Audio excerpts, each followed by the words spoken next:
Hey, Enlightened Woman Tribe. Hey, hey, hey, hey. Today is Monday.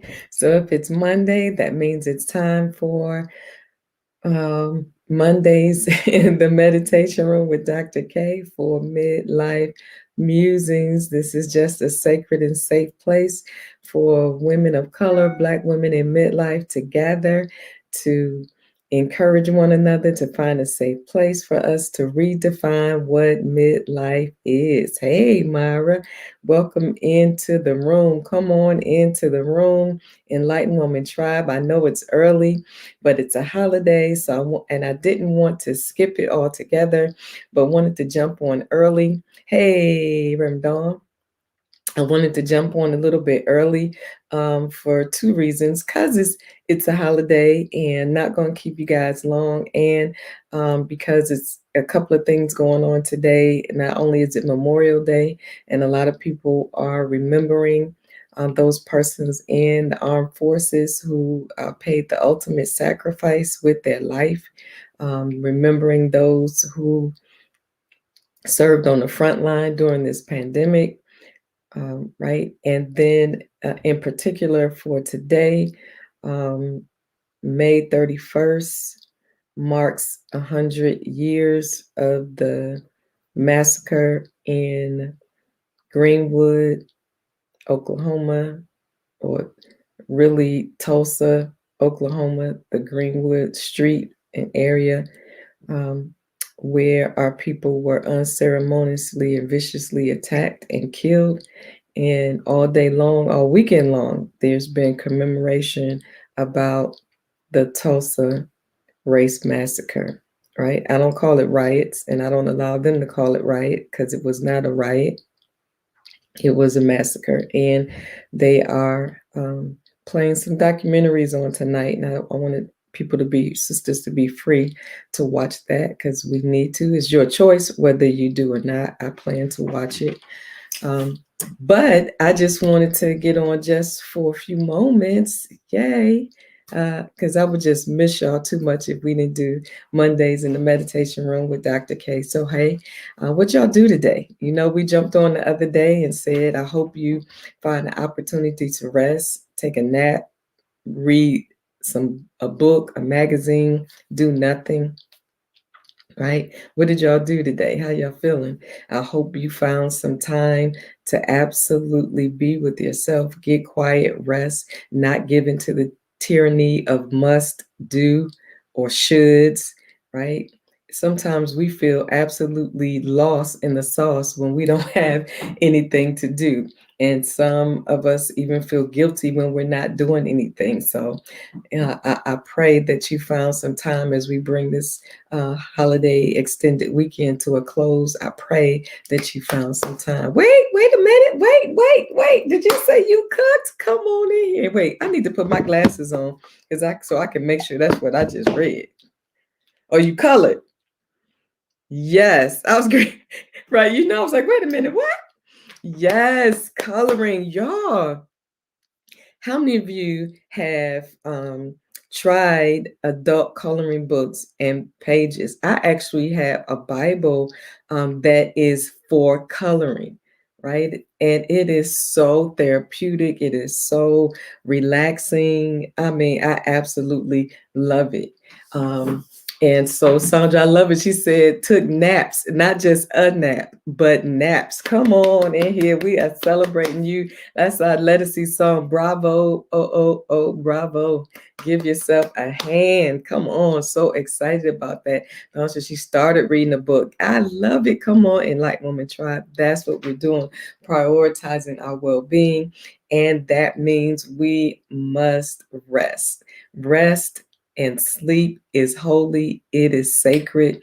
It was instituted at the beginning of the world, right? It says on the seventh day, God, the creator, the great spirit of the universe that created all that there is, rested and said and started, right?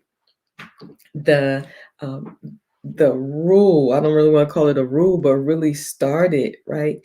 The uh just the way of being that includes rest. I don't know how we got so out of sync as human beings to not even include rest. So great. Hey, Carolyn.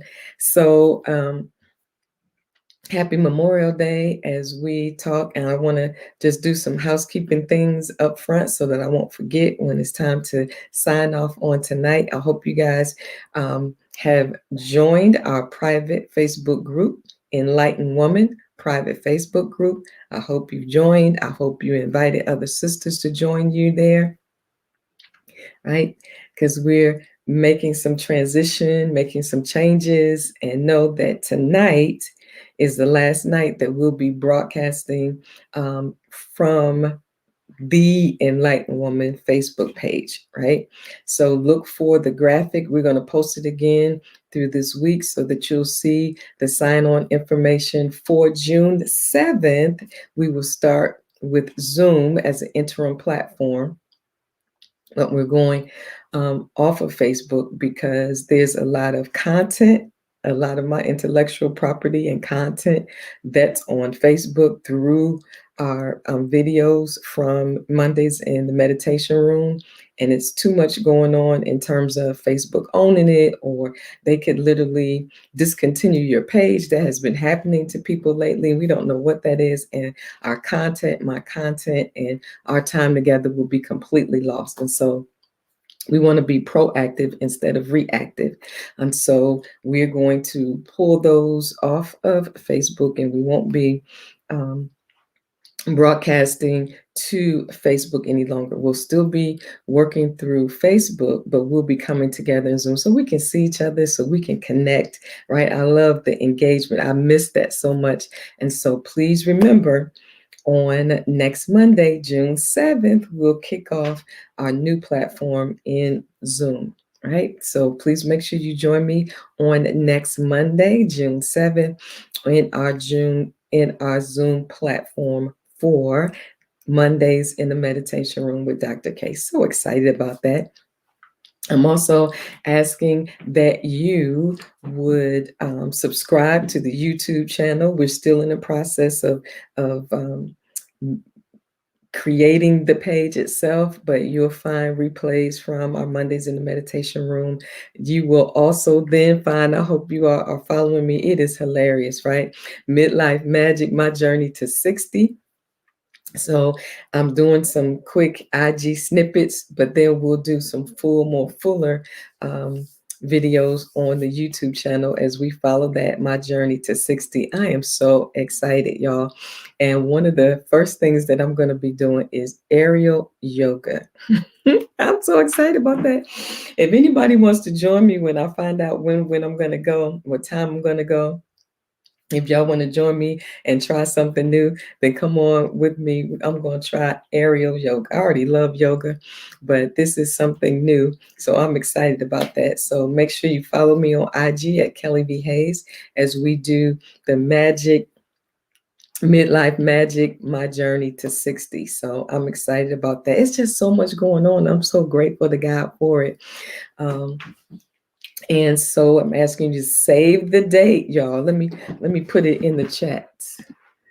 Save the date, September 17th and 18th, 2021, for the virtual Serenity X. I gotta spell it right? Serenity Experience. And I'll be sharing more information about that soon, but just at least save the dates, September 17th and 18th, our virtual Serenity Experience. We did our first one a couple of years ago, but then of course COVID happened, so we couldn't do it again. And I didn't want to skip another year. And I know people are still getting vaccinated and still careful. And so even though it's not until September, we still just want to make sure that everybody is safe and healthy. So for our first return back, we're going to do it virtually, and I'm so looking forward to it and excited as we get ready to move forward on our Serenity Experience 2021. It is what I call a uniquely curated experience for Black women in midlife to be enlightened and empowered. So look forward more information on that, but save the date. All right, so don't forget, put it in the chat if you think you might want to go with me on our field trip for Midlife Magic, my journey to 60, having some adventures and experiences to do or watch aerial yoga. Let me know. Right, and we'll see if we can get a private class and see how that works and just have some fun. Just have some fun to do some stuff and experiment. And I know some of you are out of town, so you won't be able to do it. So we'll try to do some videos so you can see what we're doing. So, yay.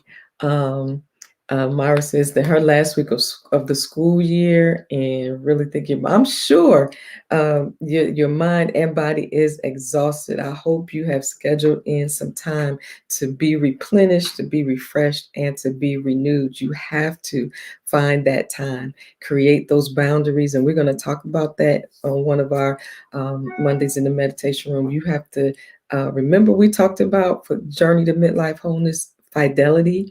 And we're not talking about relationships, but we're talking about faithfulness and loyalty to yourself, right? And putting yourself first. So you have to get gangster with it. Somebody help me with that, y'all. You got to get gangster with your well being, your mental, emotional, physical, psychological, financial well being. You got to get gangster with it. Get somebody say it with me, get gangster with it. Protect yourself, create your boundaries, and stick with them. So I'm looking forward to sharing some more on boundaries. All right. So it's 8:11. So Sandra said, I'll just watch the yoga from the sidelines. Good. That's fine. Just come on. We're going to have a good time. We're going to have some fun. Right. So I want to just do a quick recap of our last time together. We talked about, as a part of our midlife wholeness journey, is that midlife pivot, right? That midlife pivot. Did y'all think about that after our time together? I hope you did, right? That to pivot means a shift in a direction or trajectory to a new direction for greater fulfillment and joy, right? It means, did y'all get that again? To pivot is a shift in direction or trajectory to a new direction for greater fulfillment and joy, right? And in order for us to do that midlife pivot, we said you need to shift what? Your mindset and shift your environment. Because one of the articles I read while doing research for that was like, your life is like the 5 people that you hang around the most.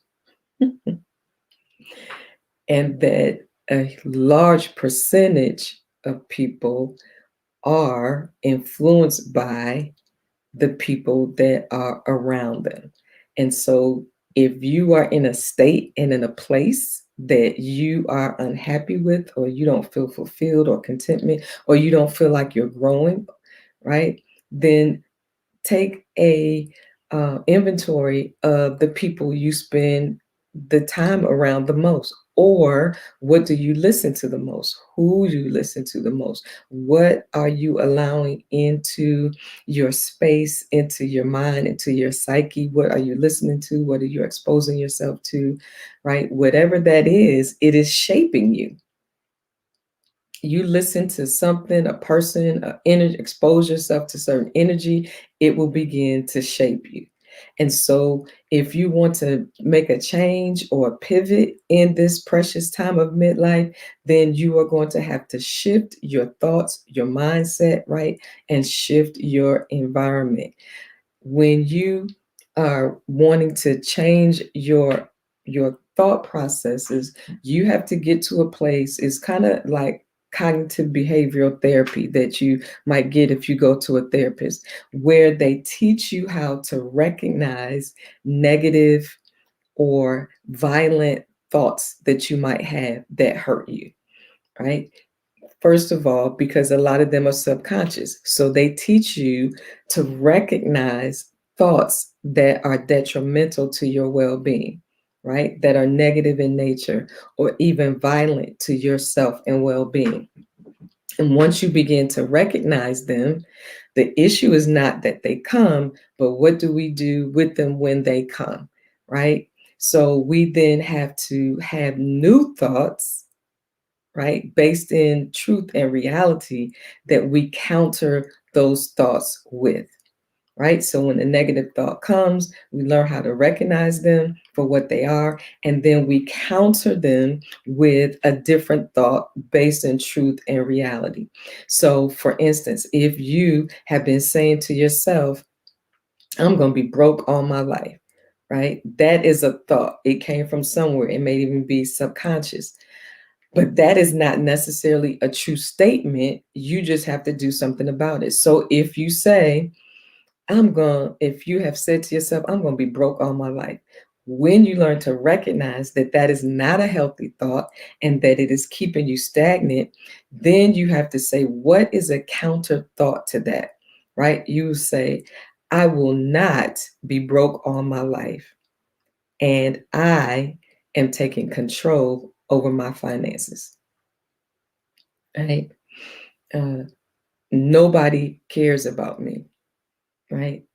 You recognize that as a violent thought that does not help you. So then you counter that to say, that is absolutely not true. And then you can name people who care about you, right? And so we have to shift our thoughts, our mindsets, and then our environments, right? This is why I'm so excited about this season in my life, because we said we need to learn to explore, expand, and evolve.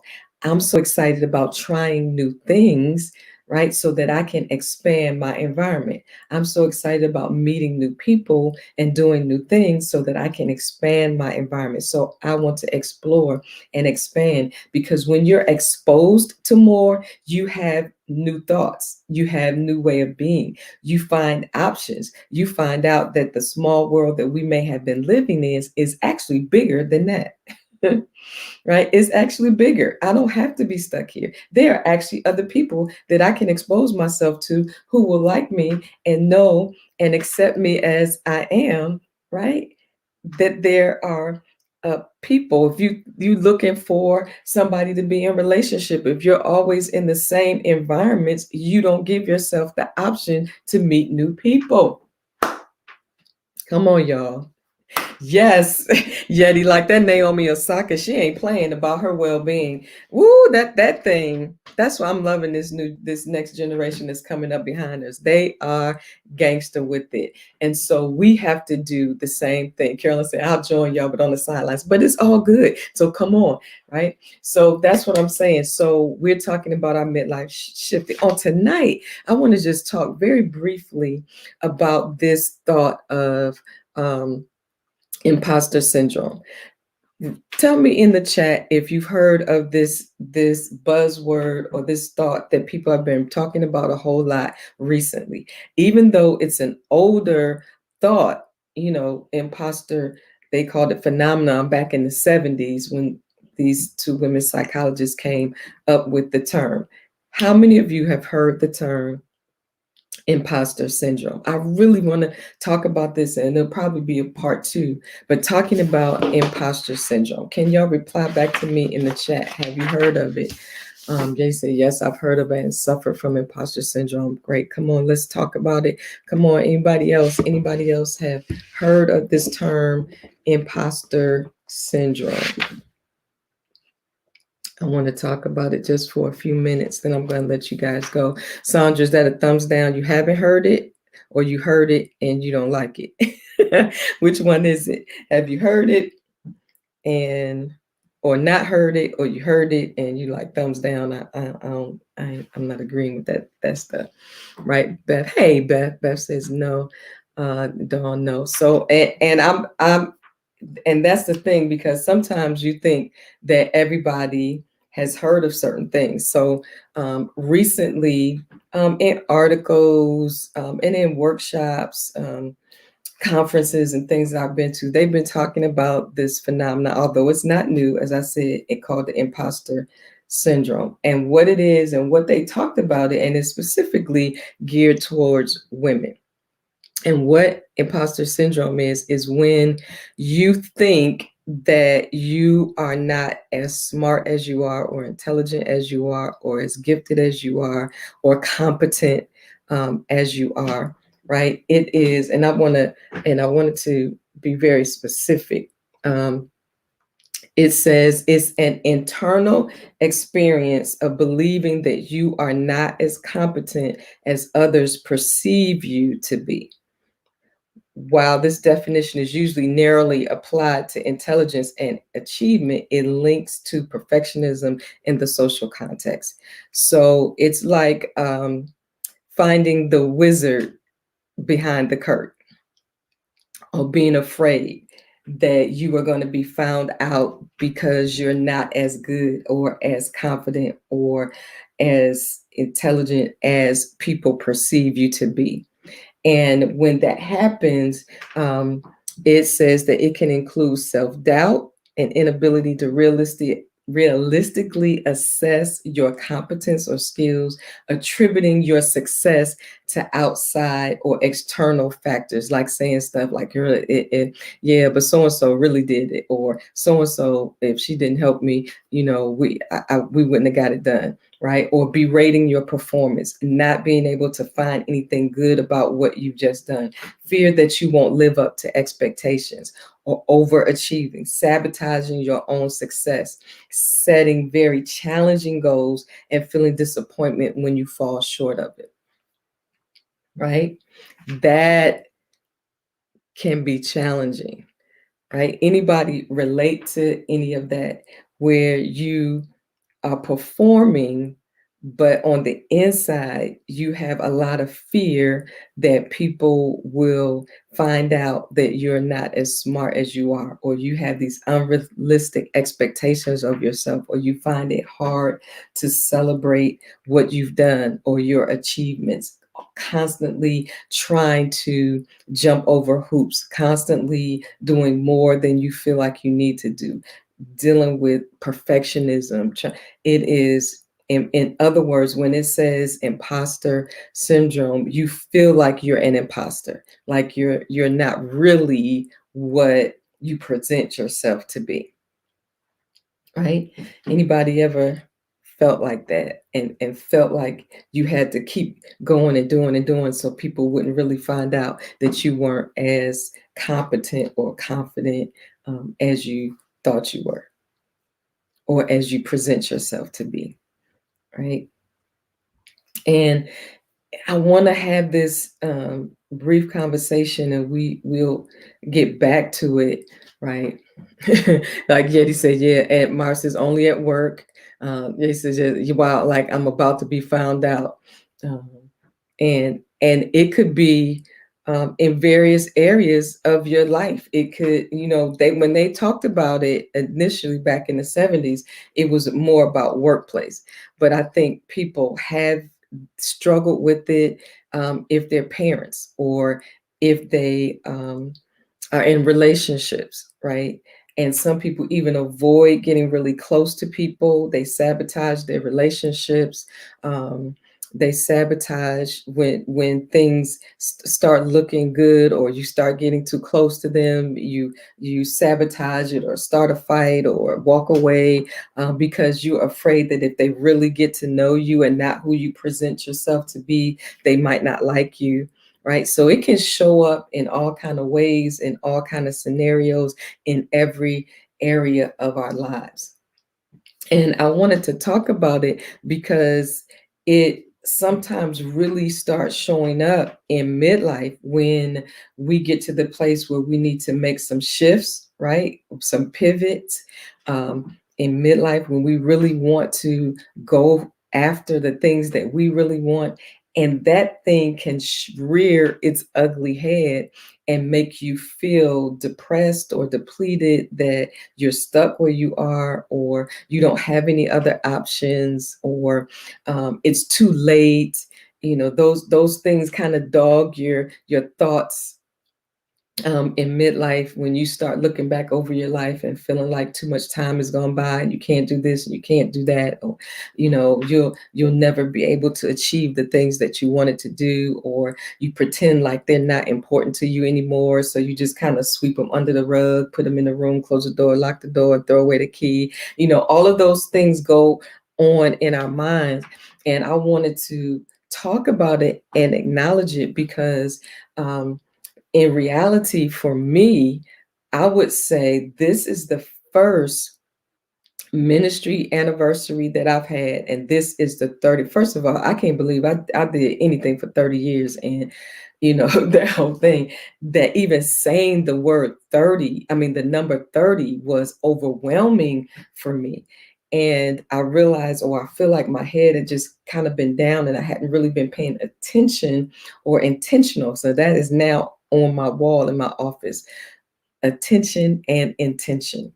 And so many things kind of went unaddressed for so long.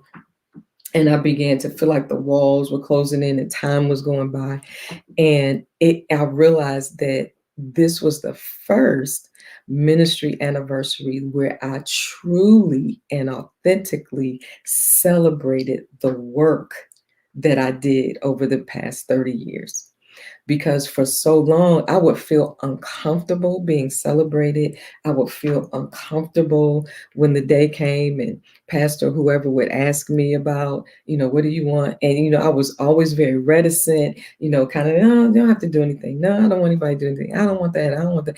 And when I really took the time to reflect on it, I realized it was because for me, I didn't really think, right, that I had done, a whole lot, or I had really accomplished a whole lot, or that, people will find out, I wasn't as powerful or anointed as that people thought I was. And I didn't even know I thought like that until I've been doing so much inside work. I didn't realize that subconsciously that was in the back of my head, right? That was in the back of my thought processes, that, I was always like, no, I don't need this. I don't want this kind of stuff. I don't want all of that. You don't have to do all of that.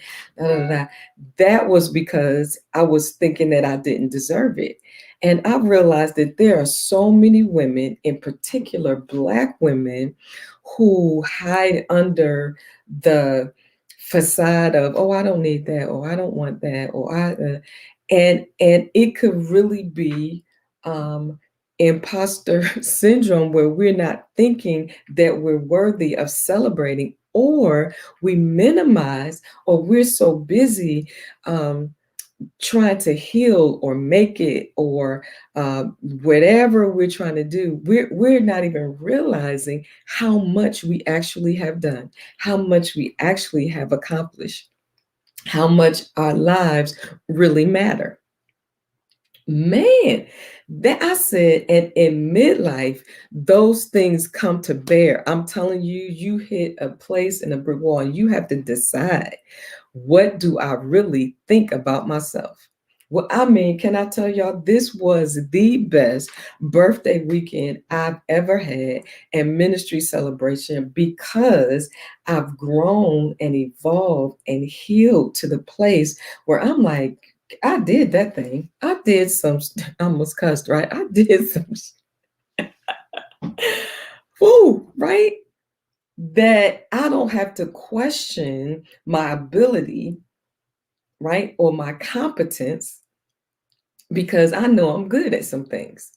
That doesn't mean I'm not supposed to still learn, or I'm not still learning, right? Or I don't make mistakes, right? But I don't magnify the mistakes and make them personal about my ability or my intelligence, or who I am, right? And that's what happens. Now, let me then throw the wrench in there as well, which is sometimes we are in situations on our jobs and even in our families that we need to also temper, right, this imposter syndrome and how it's placed on us, and the research back in the 70s, because it did not take into account racism sexism, heteronormative policies that um, penetrated or permeated our workplaces, our relationships, right, and our families,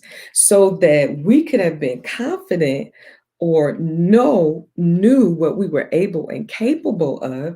But if you're in an environment of microaggression where people are always plotting to pull you down a peg or make your job difficult or make it feel like you are not competent, it is not just internal, but it's external, right? So if you are in an environment, right, where it's mostly white males or even white females, right, or insecure black males or black females that are always pushing back on your ability, right? And your confidence. And so when you begin to feel like that, it's not necessarily just internal. Sometimes it's external. So if you are, like for me, in a environment where it's sexist, and it's not set up necessarily for women to thrive, right? There's always going to be somebody that's always saying something, right? So for me, I remember one year we were at an annual conference, and for me, it was always difficult because the church really, first of all, and foremost, set up to exalt pastors. The training has been for pastors, and they're slowly shifting to that. And it's mostly about pastors. And then it was for such a long time, and even really now, for male pastors. It's just that women pastors just keep doing their thing, and then there have been men and women who have fought to make sure they're on equal footing. But I remember we were at a um, a conference, and we were all getting ready to line up to process in. I always felt some weird kind of way because my husband and I are both in ministry. Now he's for me. He's just like, come on, you equal to me. Come on in here. You walk with me. Come on, come in and walk with me. And I always felt reticent because I knew that there were people around who had preconceived notion about who I was, what I was, and what I was doing. If it was just because of my husband, or if I was doing it because it was my husband, and all that kind of stuff. All that stuff always swirled around in my head. And sure enough, one day we were getting in line. My husband was like, come on, get in line. And he started talking to somebody else. And the marshal, I heard him say under his breath, I said, all the pastors line up. I ain't say pastors and their wives. Y'all, woo, it took everything I had within me, right, not to respond to that. But I'm saying that is a microaggression. Um, Not that I wasn't capable, that I didn't have the same ordination as everybody else in there, not that I had not done uh, major work in ministry, but that it was pushed back externally to make me feel like I didn't belong. Woo! Come on. That's that external pressure you feel when you're in a place where people don't feel like you deserve to be there, or you have a right to be there, or that you don't belong. So that, right, is what we're talking about when we're talking about, and I'm saying acknowledge it and do the work to heal from it. If you're having trouble, right, believing that you are smart, you are capable, that you belong, right, that you're not always setting these crazy high expectations, expecting that you need to walk in perfectionism, that you so quickly point out your faults and your mistakes versus saying that is part of my humanity. I will make mistakes, but not that you're incapable, right? Or not that you are a mistake, but so that you'll know that when doors open for you, you belong. You need to walk right through them, because there's a level of confidence that needs to come for you when you get to this stage in your life.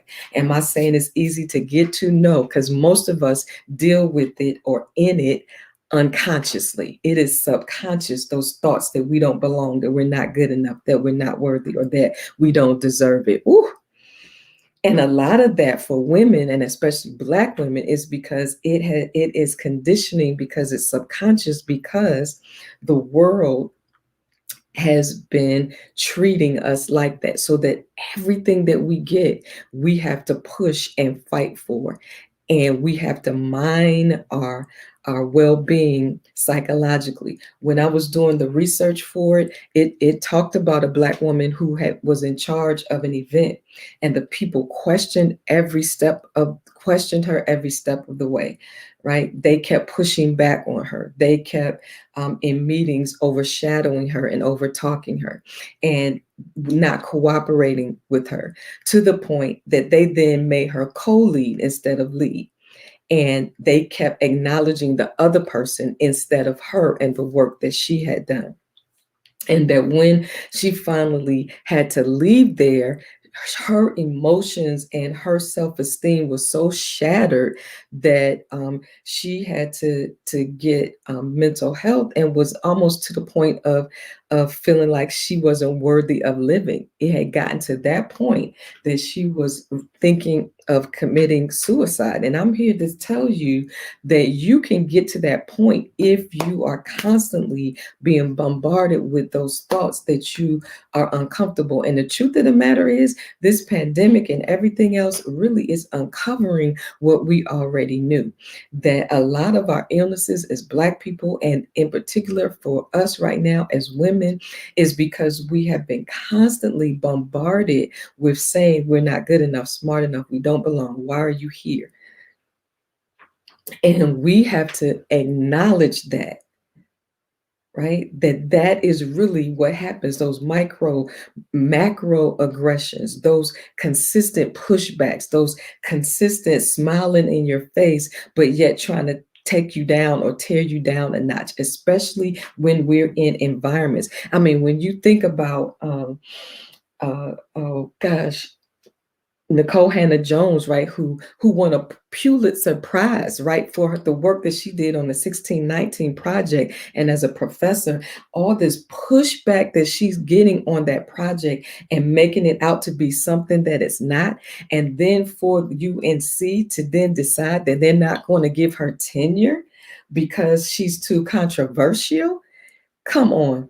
Can I tell you, those kind of things happen to us, and we need to acknowledge that a lot of the difficulty that we're having emotionally, psychologically, physiologically is not just internal, but it's external, and it has done a number on us. As people of African descent in America, it is amazing that we have accomplished as much as we have, with people constantly creating systems to keep us from um, gaining and living, right? And so for us, when we get to midlife, we need to heal from that. We need to acknowledge the pain and the suffering that we have gone through, to be rejected. I remember once, and it's 8:38, so I'm gonna let y'all go soon. I remember this was a while back, when Tyra Banks had her TV show. And I think I might have talked to the women's ministry a while back, when she had her TV show, and it was about dating and desirability and all of that. And they were talking about who is the person that women have, you know, quiet fantasies about, and who do they want to be in relationship with. And of course, almost everybody said a Black man, right? Of course, and then it came down. And then they did the opposite, what type of woman do everybody have, secret desires about or want to be with, right? And nobody chose the Black woman. And Tyra Banks was in tears towards the end of it, talking about how that made her feel and how rejected that made her feel. And so for us as Black women, we need to be cognizant of the messages that come to us and around us and through us about our beauty, about the standards of beauty, about our emotions, about who we are authentically and who we show up as. It's always not included, right, in the standard of beauty of acceptability.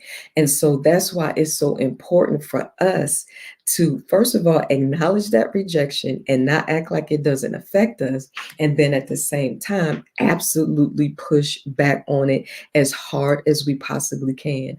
For us, for our daughters, for our granddaughters, we need to continually remind them of who they are. Yes, Beth, that same pushback. Come on, with gymnast Simone Biles. That is exactly what we're talking about. Case in point, it is happening right in front of us, right? So when we talk about somebody like Stacey Abrams, instead of accepting the fact, right, that she's brilliant, she's bold, she's courageous, she's confident, they want to talk about her looks. They want to talk about her weight, right? It as a way to tear her down, right? To make her small, to make her feel like she doesn't belong.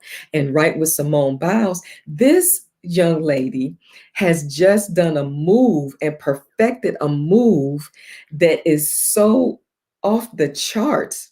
Instead of raising the standard to her skills, they're trying to lower the standard because they think other, to me, what I want to say, other white gymnasts and other gymnasts will not be able to raise their level of skill to her standard and the bar she's setting. So they want to literally make the move that she just perfected an illegal move. Y'all, you can't make this stuff up. You can't make this BS up, right? She has perfected this move, right? And instead of them raising the standard and the bar and making her the standard, they want to either make it illegal or lower the standard so that other gymnasts that don't look like her, if they can't do it, they will still can be considered good. Come on, y'all. Yes, all of this. See, I love it, y'all. Y'all know exactly what I'm talking about. So you're sharing in the chat. So when you see what they're doing, right, to people that are well known, you can imagine, right, what has been happening to us just on a regular daily basis. Right. So even though we acknowledge this imposter syndrome, how we may see it or feel it, I want you as beautiful, amazing Black women in midlife to know that you're not crazy, because some of it is not just internal, but it's external. It's coming at you at all different places, and it can rewire your thinking, your brain. It can rewire how you feel about yourself.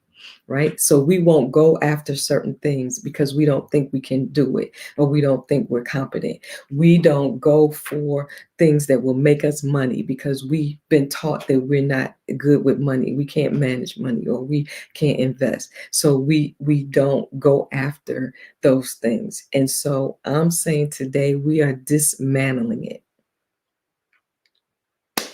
We're dismantling it, and we tearing down those thoughts and those structures that have been built on the inside of us that makes us think we're not good enough or we're not worthy. Whew, that's some good stuff, y'all.